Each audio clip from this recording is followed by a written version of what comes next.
There's 3 questions I ask to do all my keyword research. One is, who is your competition? I want to know who you view as your competition because I'm going to look up what keywords they rank for. I ask, what do you think your audience is typing into Google when they're searching for you? And then I ask, how are you different than your competition? And I use those as keyword adjectives that can help make your keywords longer, differentiate you, help you get discovered.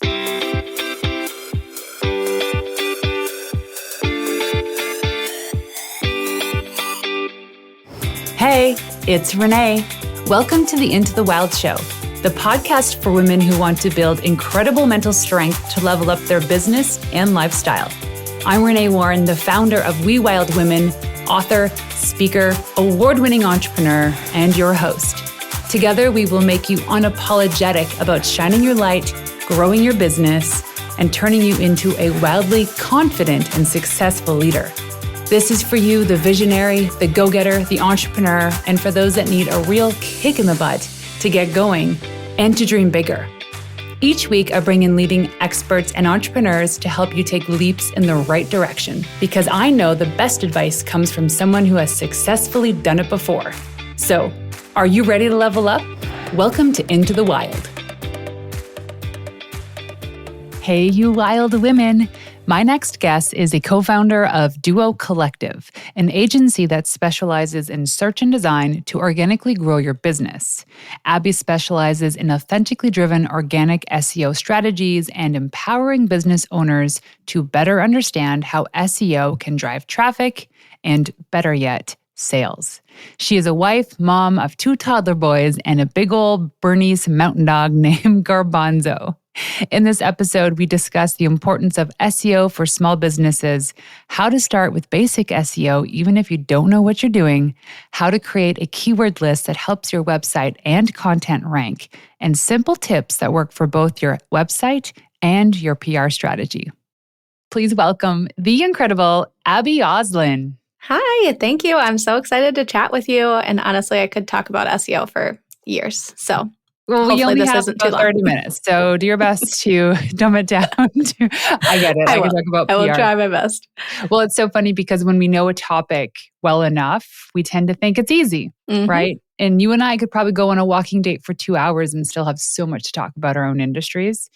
But I know a thing or two about SEO because there's a huge overlap with public relations.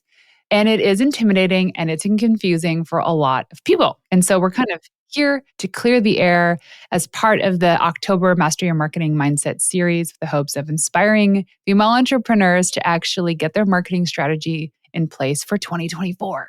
This is the year to crush it. And SEO is a big piece of that pie. Absolutely. Yeah. Okay, well, we're going to just dive right in. So people get your notes ready because we're going to talk about SEO. This is a silly question, but what does it stand for? No, it's half the reason why people ignore it because they're like, that sounds really jargony, like it's an acronym, I need a degree to understand it. It stands for Search Engine Optimization, which sounds, again, jargony and heavy. Search engine is just Google or Bing or Yahoo, whatever you use to do your searches when you're looking for something. And optimization just means the process of making things better.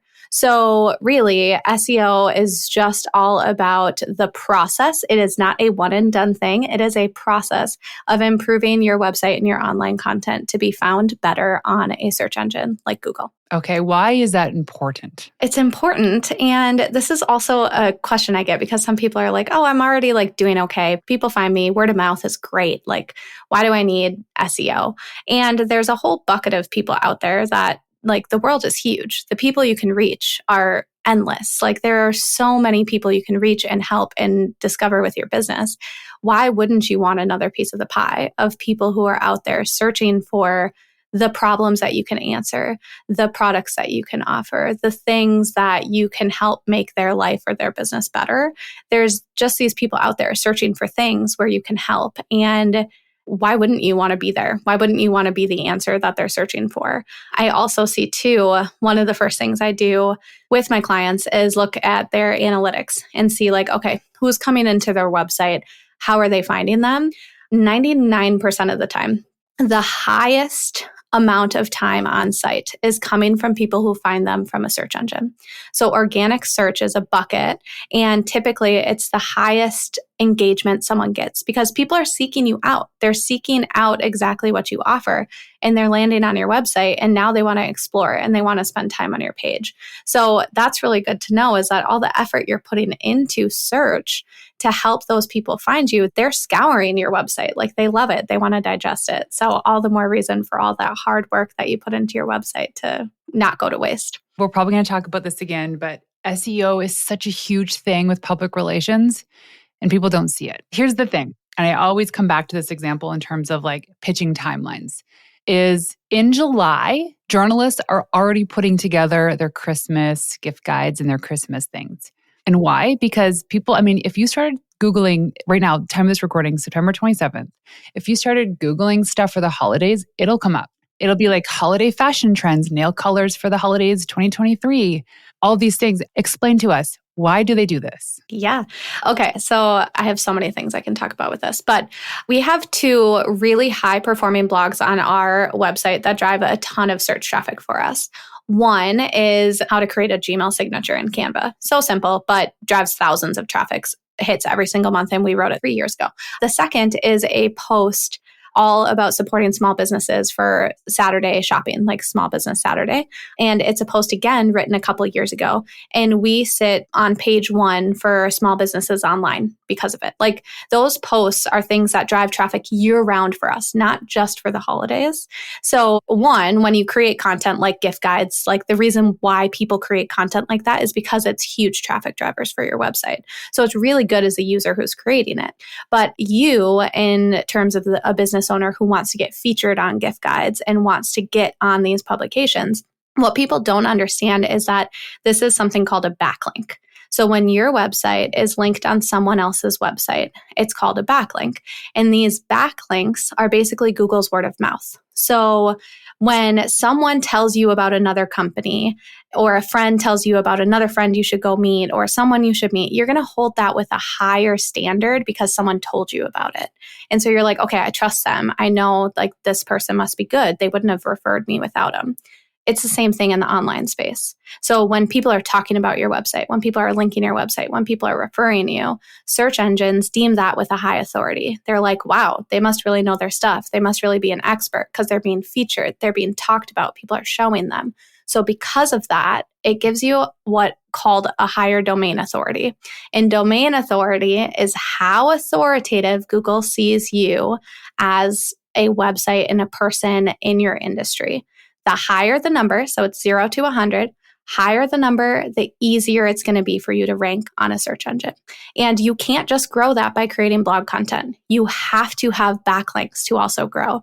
And that is like the whole big picture with SEO. It's about creating content that people are searching for and getting people to talk about you with the backlinks and the huge PR opportunities that come along with that. So when it comes to PR, here's a question, and hopefully I'll phrase this right, is what's the difference between a blog post, for example, on your website ranking high for certain keywords versus having a really good PR article linking back to your website? Are they the same? Do they mean the same? They can both do wonders for your SEO.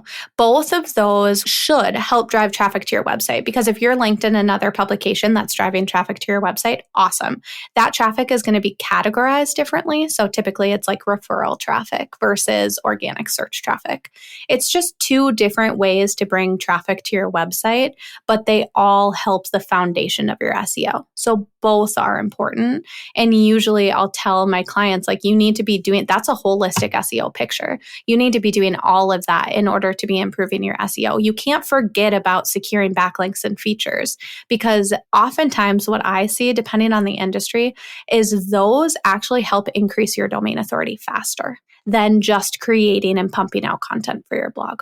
Why? Why is that? Because, think about it. It's the word of mouth. So it's like, typically, if you see people featuring you all the time in all of these places, Google's going to see that and they're going to say, well, they must be really trustworthy. And like, that's really important. It's basically your own like identity of people just approving it, like saying, you are doing a great job. And that's why I'm featuring you. So because of that, search engines see it. Now, what would be a good process for a small business owner who has a little bit of budget to throw at this? And here's what I want to look at. So we have this thing called the Authority Ladder within our Authority Booster Intensive, where we essentially do a quick overview of a brand's online presence, predominantly their website. So if you're an author publishing a book and whatever it is you're doing and you're pitching the media, usually the place you're sending people to is your website. And a lot of people, they jump the gun. They're so excited. Let's do this. I've said no to a handful of clients to work with because they're not set up. And SEO is an important thing, but you think about it, if you're sending the media and like they're linking to, not only are you sending journalists to your website to check you out, but then all of a sudden now the media starts linking to you, publications start linking to you. You have to leverage that traffic, right? What are some simple steps for small businesses owners to be able to leverage that peak of traffic coming in? And how is that important with SEO? Yeah. So that is like the magic of also understanding what is working for your SEO. Like you need to, one, understand where that traffic is coming from into your website. And that's what Google Analytics is for. So understanding those backlinks, referrals, like what is driving traffic there? What pieces of content did you create on your website that are driving traffic for you? And then you have to make some assumptions of like why they're coming to you. Like what are the call to actions on these posts and what are they hoping to see? And then how can you capture that? So it's all about just what's your goal. Like if you're selling a book, for example, you should like right there when they land on your website, like what are you doing to strategically get them to buy that book? Like are you making it easy for them? Or are you making them navigate to 15 tabs just to buy it? Like that's a huge disconnect between someone who like isn't answering the question in terms of where they're being featured. For us, like for our blog, for example, we want to capture those people and bring them to our podcast. So we need to have like a little drop-down banner that's telling them about the podcast or a pop-up. Or maybe if you have a specific blog post that's about some kind of offering and you have a free resource for that, can you add a pop-up to that page that then shows them the free resource so you can capture that traffic and bring them to your email list? The goal of search, and this happens a lot, is that we expect the people working on our business, so people helping us with SEO, people helping us with PR, people helping us with all of these things to, at the end of the day, drive sales. And that's not always the metric. So from an SEO perspective, the goal is to drive traffic. It's to drive traffic to your website. Now your website needs to be set up to convert. How are you converting them? Is it sales? Is it growing your email list? And then if it is like growing your email list, for example, now it's your job to take that email list and sell to them. It's not your SEO person's job to do that. It's your job to convert that traffic. So that is something to be very conscious of, is like, what is the goal of this thing that I'm doing? Is it to increase my website traffic? Is it to drive sales? Is it to increase my authority, which then further increases my traffic? Like understanding what your goal is and reading your numbers each month to make sure that you're meeting those goals is so important. I love it. Just all of this, I'm thinking of PR too. Mm-hmm. So they go hand in hand. Oh, totally. And it's like the foundation is, and one thing too I want to explain is, you do not have to have the most beautifully designed website. And sometimes those most beautifully designed websites are slow and deter people. Mm-hmm. Start with copy. You need to start with understanding what is it, what you represent, like your vision, your mission, who you're targeting. People, when they come to your website, have to be like, oh my gosh, this is for me. How does she even know that? That means you're winning. From there, you design. But part of that process is also understanding target audience and the keywords that you need to sprinkle on your website. And we're going to talk about this more specifically because it's not just like randomly throwing these words out. And then you build on that. And that process in creating those keywords too for your website, for all the meta tags and all the fancy words that you know that I don't know. And the blog post headers. It sounds like you know them. Well, enough. Are also keywords for your email pitches to journalists. And here's why. And I'm hoping that you're using the same set of keywords for this. When you pitch the media, most of the time you'll get a no. As in, the no is in the form of they don't reply. If they're interested, they'll reply. However, if you write the pitch well and you use your keywords, in the future, whether it's next week, next month, next year, and journalists are assigned a story around a specific topic that you might be good for, typically the first place they go is their inbox. And they'll search their inbox for those keywords. And guess what? Boom, you'll pop up. And so this is why I say, if you craft a great pitch, and I have all this stuff on my website, wewildwomen.com, and it's the right person, is it the journalist beat, it could eventually come back. I've had so many instances where journalists have even gone off and published full-page features in magazines that I didn't know about until someone was like, oh my gosh, your client made it into this magazine. I'm like, what? And this is all the beauty of using the right words. So speaking of words, let's talk about keywords. This is probably one of the most confusing parts of it, not only in deciding which keywords to use, but where the heck do I use them? So the floor is yours, Abbey. Oh, man. So keywords in general, I think we can get stuck in our head too, because we're in our own industry and we use the jargon that our audience doesn't use. So you really have to take a step out of that and you have to think like, what is my audience searching for? And if you're not even sure where to start by asking them. Like, take a small sampling of people, whether they're close business friends or whether they're people you know on Instagram, whether they're your friends that somewhat understand it, or just asking on Instagram stories like, hey, how would you search for my business? Asking those questions can help bring up like, oh, people are searching for me based on this. And it can really help change your perspective of how people are finding you, because we might think one thing when really we're using another thing. So that's number one, just kind of taking off that jargon, those like glasses of how you view yourself and having an open mind. I work with clients all over the board, like so many different mixtures of industries. And people ask all the time, like, have you ever worked with anyone like me? Like, are you going to be able to do this if you haven't worked in my industry? And it's like, absolutely, because I don't have that mask on. I'm not going to think of this from a perspective that I understand everything you do. I'm going to look at it from a perspective of like your audience who's searching for you. So that's number one. There's so many tools out there you can use too.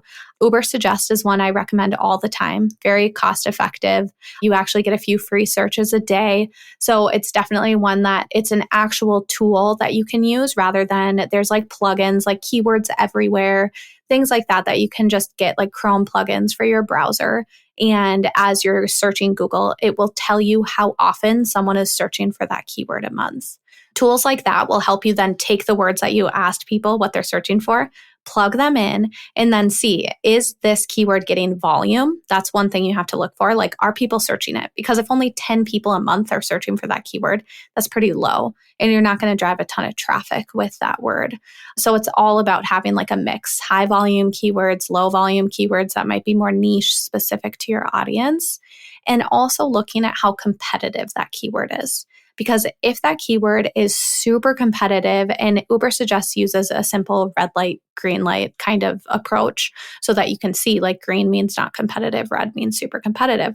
If it's super competitive, that likely means that those people that are appearing on page one for this word have really high domain authorities. They have tons of backlinks. They have tons of content on their website. They're getting tons of traffic. And it's going to be really hard for you to outrank them. And the whole point isn't to be writing into the abyss without ever showing up. The whole point is to make sure that we're writing for keywords that have the potential to get you on a higher page and drive more traffic to your website. So understanding the keywords and using tools like that is super important. And then you have to know where to put them. And this is where everyone gets really hung up, because the way we type in Google is not the way we talk. Like, you don't talk like how you type. Really? I mean, sometimes you do. Like full sentences, right? Yeah. And it's like, please spit out something I know. But that's the thing. Like, Google is smarter than we give them credit for. You don't need to use the keyword exactly as it shows up on a tool. You can add in an and or an or you can add an s, or you can flip the words around. Google is smart enough, and all search engines are smart enough. I say Google a lot because they have the highest market share, obviously. But that's something where you just need to speak like a human, like talk. And this is where it comes to your website copy. Like, you need to convert people on that page. And if you're talking like a robot, no one's going to convert. You don't want to just write for a search engine, because when someone comes through to you from a search engine, they're not going to connect with you.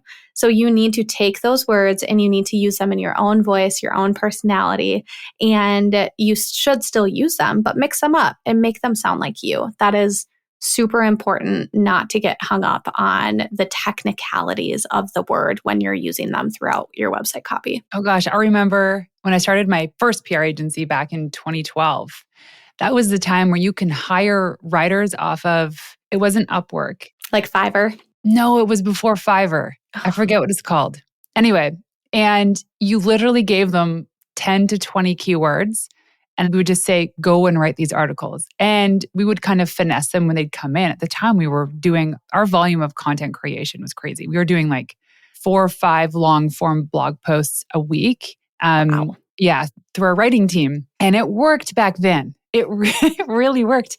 But some of the content that would come back, and these people are SEO experts. They're not necessarily writers. And I was like, oh, this kind of sounds cheesy. But then we'd post it, boom, we'd get all the traffic. That crap don't fly these days. No. But I did want to come back to a point. It's something that I do with my clients too, to help extract those SEO words that they might not know that they need to use. I ask them this question, and maybe you do something with your clients. So if you do it, please elaborate. I ask them, how does your customer describe you in 3 words or less? And why is that? It doesn't have to be a sentence. It could be just 3 words to describe what you do. So this is pulling from your current or past customers. And this is also stemming from, I think it was Sean Ellis who created a survey for the startup world back in the day. And it's like, it was for marketing purposes. How does your client or customer describe you in 1 word? And if you see the pattern, that's a word you should be using in your marketing, but 3 words or less. And then you can expand on that. And it's not like the words of, oh, she's kind and courteous. It's like in the service that you deliver. And then if you have enough of these replies, you can see the pattern. Oh my gosh, they use the word like sales cold calling expert or something like that. And it's like, maybe that is something you should consider using in some of your content. So is there anything that you guys do that's similar to that? Yeah, there's 3 questions I ask in the questionnaire specifically that I use then to do all my keyword research. 1 is, who is your competition? I want to know who you view as your competition because I'm going to look up what keywords they rank for. Like, how are people searching for them? And are there any similarities there? Or are there differentiators that we can differentiate ourselves from? So I ask that question. I ask, what do you think your audience is typing into Google when they're searching for you? What are the 3 words that people are typing in? So very similar to what you said. And then I ask, how are you different than your competition? And what I do with that question is I pull out those things like the adjectives, the descriptions, all of those things that my clients use to describe themselves and how they're different from everyone else. And I use those as keyword adjectives that can like help make your keywords longer, differentiate you, help you get discovered. So those are the 3 questions. And I think even if you're DIYing your own keywords and looking up those research, like ask yourself those questions, start there, because you often don't know that you're using a word that could help you until you actually like do that exercise and write it out. We often hear these terms. I am not techie enough to do SEO. And while I understand that, it's no reason to stop there. Having a basic SEO strategy, something that you can implement yourself, is always a good start, not only for your website and social media, but also for your PR strategy. When we work with our clients in both our Sidelines to Headlines and Authority Booster Intensive programs, one of the first things we do is ask for a keyword list. For many reasons, but some of the most important things we use this keyword list for is our pitches. So as I alluded to in this episode, when you craft the ultimate pitch to journalists, it is sprinkled with keywords list. And here's why. Maybe the journalist didn't open your email when you pitched them, or maybe they did and it just wasn't a timely thing. It's not to mean that they won't eventually come back to that. They will search their inbox for keywords when they are given an assignment. And if it's around the content and topics that you talk about, your email will come out on top. Not only for that, but also, as we talk about in this episode with Abbey, is how important keywords are in social media. I once thought the only searchable function in Instagram was your name and hashtags. Nope. It turns out that keywords sprinkled in your name and your bio and hashtags, as well as your captions, is really important. So when you work with us, either through our Sidelines to Headlines program or through Authority Booster Intensive, we help you integrate these keywords into your captions, help you with your social media strategy so that when you're writing the content, it makes sense to your audience, but also it makes sense to search. So if you're interested in learning more about the programs that we offer at We Wild Women, go to wewildwomen.com. That is wewildwomen.com. trustworthy.com and check us out. Okay, so now that we have our list of keywords, what do we do with them? Yeah. So you just use them everywhere. It's just like confetti, just throw it everywhere, up wherever it lands. Sprinkle them all over. So you do need to use them in your website. Like, absolutely. There are priority places. So your headlines have a higher priority, and your headlines have what's called a heading tag. This is going to get kind of jargony, but you'll probably recognize this if you've played around with design on your website. So when you go to change a headline style, it will likely say heading 1, heading 2, heading 3. And we think of that as like heading 1 is the biggest, heading 2 has a script font, heading 3 is like a smaller sub font. And that's how we think of it. But on the back end, it's telling Google what the most important thing is. Heading 1 is the most important thing on your website, and you should only have one of them. And the amount of clients that I work with who don't have any heading 1s because the font is too big and they don't like it on their website, it's crazy. We just lost the opportunity to tell a search engine what the most important thing on our website is. So that heading is super important.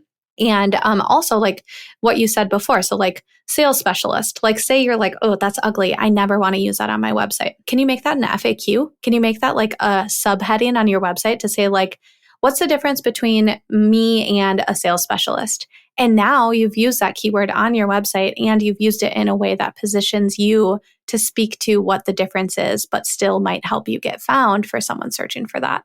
So like there's so many unique ways you can use a keyword in your industry, but in your own voice and your own personality, because you should never use a keyword just because someone is searching for it if it doesn't match your brand. Like that's super important. So website copy, headlines, and SEO titles. If there is one thing, like if someone told me you could only update one thing on this person's website for SEO, what would you do? It would be SEO titles. Like that's the very first thing I would update. And this is just that blue clickable link that shows up on a Google page. What is that title? Like what does it show? And that's where you should be using keywords. And you can do that for every page of your website. And it should be unique for every page of your website. You shouldn't be stuffing the same keyword in there. So unique and differentiated, which those are ranking factors which determine where you sit on a search page when Google is filing you for that keyword. So is SEO title different than just a normal title? Yep, you can differentiate them. So like the headline, for example, if you're writing like a blog post or the show notes for your podcast, you can make your headline different than your SEO title. And in fact, I always differentiate mine. So my SEO title is going to be more like clickable. Like I want someone, and not clickbaity because that sounds salesy, but I want it to stand out on a search page. I want it to be something that someone clicks on. And also I want to make sure it's using the keyword. Whereas my headline might be a little bit more playful because they've already gotten to my page.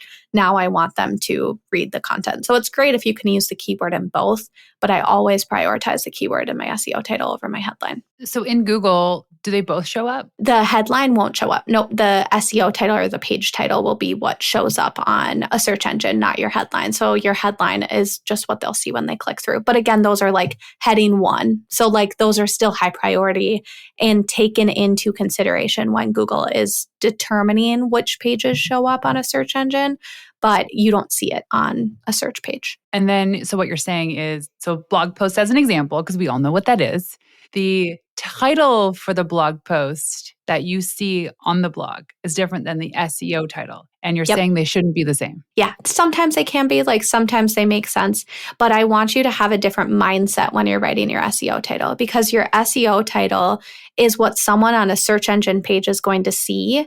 Is your headline going to make them want to click? Like, actually take that keyword of what you wrote that blog post about and Google it. See what other people have written on that page 1 and which one do you want to click on, and think about why. Like, why do you want to click on that one? And now how can you make your SEO title be the one that people want to click on? Like, it's a different thought process. So say you find another similar blog post that's ranking. Does it make any sense to name it the same thing? Not usually, like maybe sometimes, but I would say usually you can have your own spin on it. Like, what is different about that post that you like have done better? Like, I would push you to find a differentiator. Sometimes it might be like very similar because it is a very similar piece of content, and then use the black text underneath is where you can differentiate what your content is about. So if I saw two pieces of content that were exactly the same, I'm going to use that meta description, which is what that black text underneath is, to help differentiate what my content is. So then you can use that space if it's the exact same title. Gotcha. This is huge. I'm taking notes. I need to go to my website. I really want to briefly touch on social media, and predominantly we're using Instagram as an example. So I was told that the only thing searchable if you go to Instagram search is your name. Is that correct? No, everything is searchable.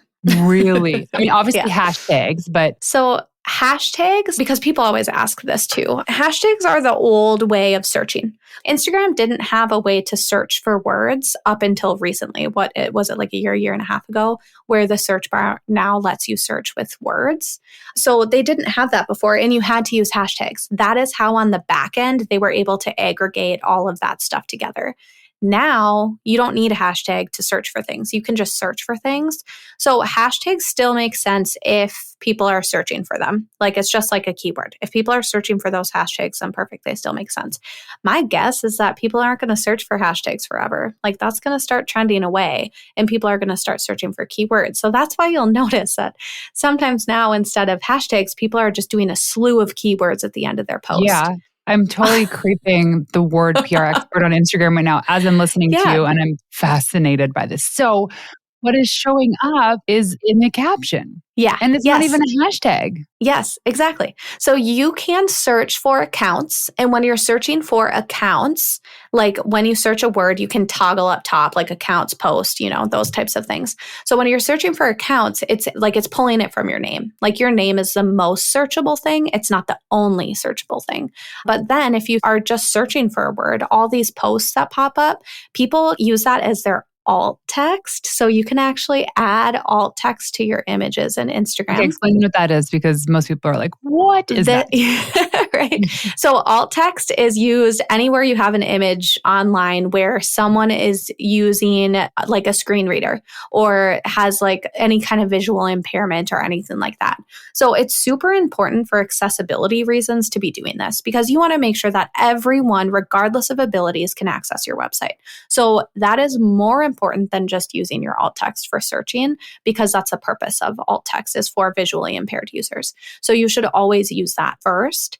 But if you're searching for something like a product, like, hey, I want natural deodorant, and you search for that and you use your alt text as natural deodorant, then like you have the ability to pop up there because you used it as your image alt text. So this is all in the settings of your post. So before you hit publish, you can choose your alt text. It's like on the opposite corner of adding people. So like you can tag people and then you can add alt text. So if you go back to edit a post, you can hit edit post and then you can see that there. You can still do it after you... Yeah, after the fact. So if you search for things too, you'll notice like it's not based by most recent. It's based by most relevant. So it's just like a search engine. It's running the same way. And then also your caption, like your caption comments, the comments people use, if they use the keywords in a comment, can also help you show up. So literally any word. Other people's comments? Mm-hmm.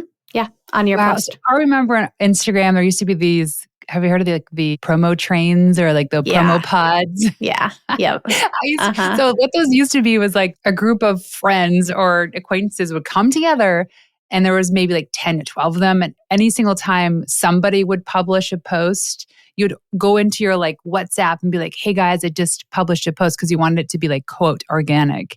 And it did work for a little bit. But after a while, I think Instagram was like, yeah, nah. Yeah. Nice try, ladies. Nice try. They're like, it's the same people that are commenting and liking. And yeah, they can tell. That's where half the time, like, same thing goes with SEO too and social. Like if something feels like cheating, it probably is.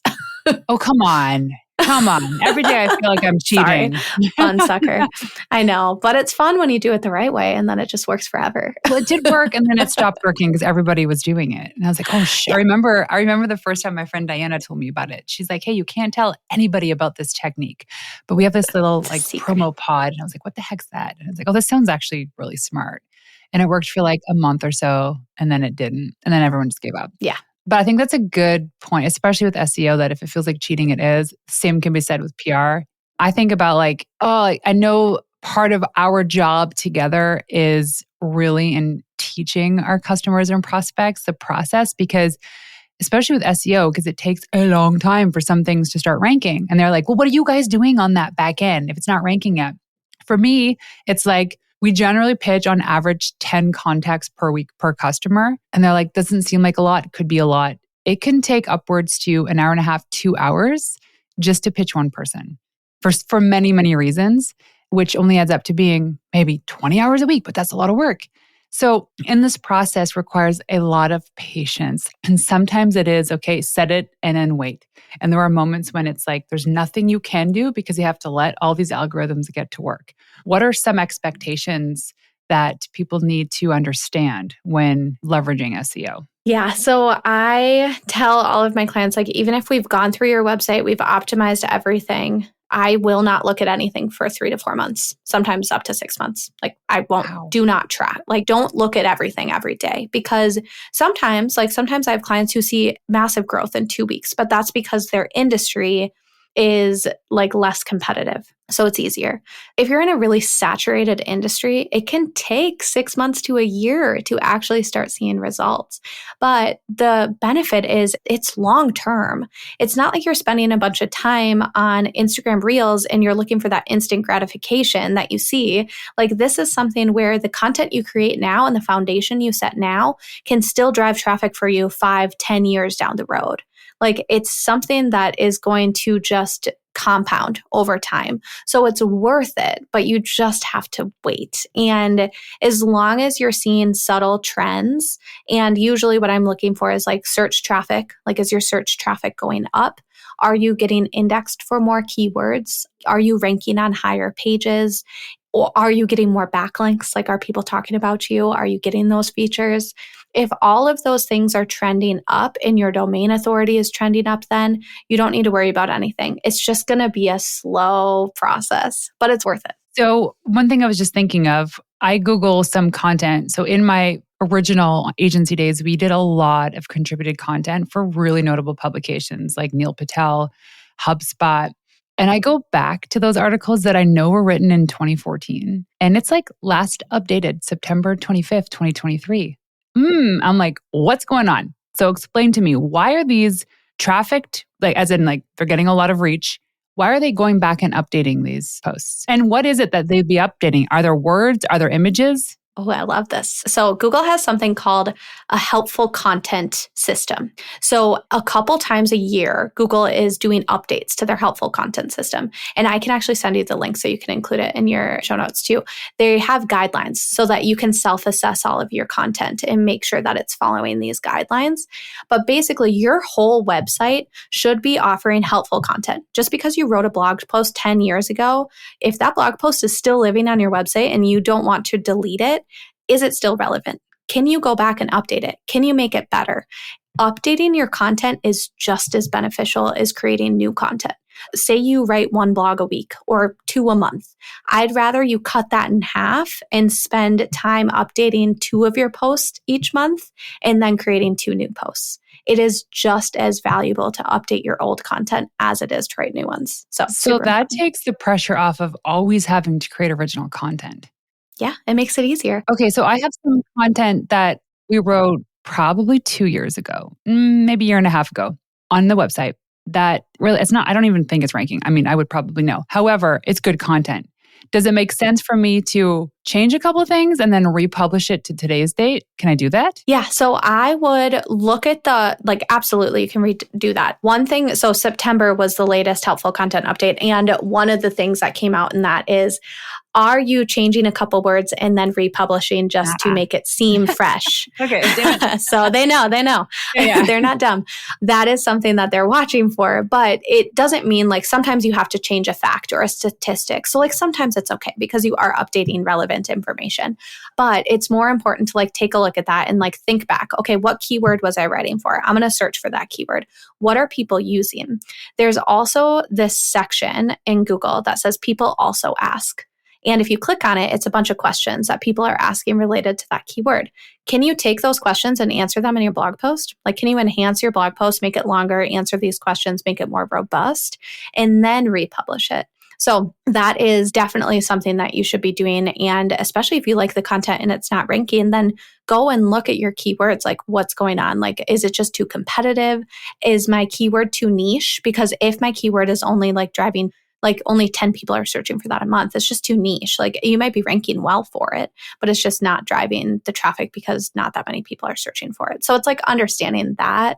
But my favorite thing to do when you're refreshing old content is to use like ChatGPT and to use AI. Like you had mentioned going and leveraging people to like write content for you. Like we have those people literally for free at our fingertips and it's a robot. Like just using that to help update your content. So I use it. I don't copy, like do not have it write a whole blog post for you. Please do not do that. It's going to be crap. But do it section by section. Like, hey, I want to write a paragraph that's talking about this. Okay, like, what would you say? And then I'll be like, hey, can you put this more in the voice that's like this? And I might copy and paste a paragraph from another part of the blog and be like, hey, match this tone of voice because that's more like me. Or I may be like, hey, that is like way too advanced. Like I don't like these types of words you use. Can you try again? Like you need to refine the tool and you need to speak to it like a person to get a result that's going to look good and be helpful on your website. But use it because it's a great resource to be more efficient with your time in creating content. Oh my gosh, let me tell you, I use ChatGPT, especially when you hit this like creative roadblock. And I've done it and it's literally saved me hours of time because it's kind of like, it just pushes you in the right direction. And I've done it to outline entire content strategies. I'm like, this is crazy. And obviously we don't use that, but gives you direction. The other thing we do it for is, the most success you can get with ChatGPT is a very specific set of prompts. And you have to become really good at that. But we've refined our prompts for our clients to help kind of get the ball rolling. And one I did to write a press release for a client blew my mind. I was like, this would take me probably 4 hours to write, and you did it in 30 seconds. That's crazy. I know. It is crazy. So I know there's a lot of people that hate it. They poo-poo it because they think it's taken their jobs. I would say whenever there's a market change, there's a market opportunity. And those that are successful in PR and marketing aren't necessarily the ones that are ignoring it. They're also not the ones that are using it verbatim, but are the ones that are using it as a foundation for brainstorming and creativity and answering quick questions. It's a tool, just like all the SEO tools that you suggested. It's a tool. We're always looking for ways to be more efficient with our time. Like it's here. That's it. Like that's the tool to use. Yeah. And I will say the paid version is worth every penny. It is way better, like way better than the free version. So I definitely recommend it. Okay. So one last question for you. When I ask you what it means to be a wild woman, what is that to you? Oh my goodness. I think it means to step out of your boundaries and not be fearful of what's going to happen, like to be okay to fail and just to really step out of your comfort zone and do things that kind of scare you. It doesn't need to be every day because that feels kind of aggressive, but making sure that you have those like goals for your business and for your life that kind of freak you out a little bit. Yeah, I love it. Okay, so Abbey, if people want to find you or follow you online, where can they go? Yeah, so duocollective.com is where you can find all of our things. I am just one half of the duo. My business partner, Courtney, is all on the branding side. She's the one that makes everything pretty, and I'm the one that spends all my time in the Excel documents and analytics. So you can find us there. We also have our own podcast, Duo on Air, and I love to break down all of the jargon. So you have like 100 episodes you can binge on SEO. So have fun. Woohoo! What a Friday night you can have. Right? Well, thanks so much for joining us today. Yeah, thank you. So there you have it. Thank you for tuning in to another episode of Into the Wild. To make this girl happy and to help reach other women who are dreaming of starting their business, please leave us a 5-star review on iTunes and everywhere you listen in. Also, if you want to find me in the wild, check me out on Instagram at Renee_Warren. That's RENEE_WARREN. And leaving you with one of my favorite tips of all time, the best advice you could ever receive is from someone who has successfully done it before you. Until next time, ladies, peace out.